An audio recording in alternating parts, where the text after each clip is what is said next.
नमस्कार। Bhojpuri cinema today news में आप सभी का बहुत बहुत स्वागत है।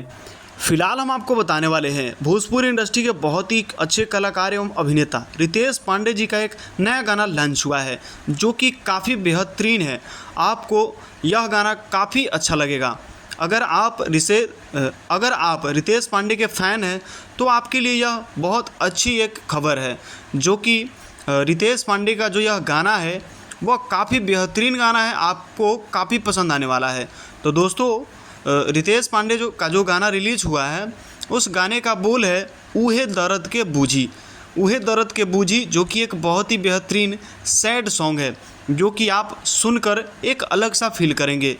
तो दोस्तों, अगर आप रितेश पांडे के फ़ैन हैं तो प्लीज़ आप इस गाना को ज़रूर सुनिएगा। और दोस्तों, इस गाने को सुन करके आप बताइए कि आपको यह गाना कैसा लगा और कमेंट करके ज़रूर बताइएगा। अगर आप रितेश पांडे के फ़ैन हैं तो रितेश पांडे के बारे में आप क्या कहना चाहेंगे, आप हमें कमेंट बॉक्स में कमेंट करके ज़रूर बताइएगा। भोजपुरी सिनेमा टुडे न्यूज़ के पेज पे अगर आप देख रहे हैं, फेसबुक पेज पे देख रहे हैं तो पेज को फॉलो कर लीजिएगा। अगर आप यूट्यूब चैनल पे देख रहे हैं तो प्लीज़ चैनल को सब्सक्राइब कर लीजिएगा। भोजपुरी सिनेमा टुडे न्यूज़ के साथ बने रहने के लिए आप सभी का बहुत बहुत धन्यवाद।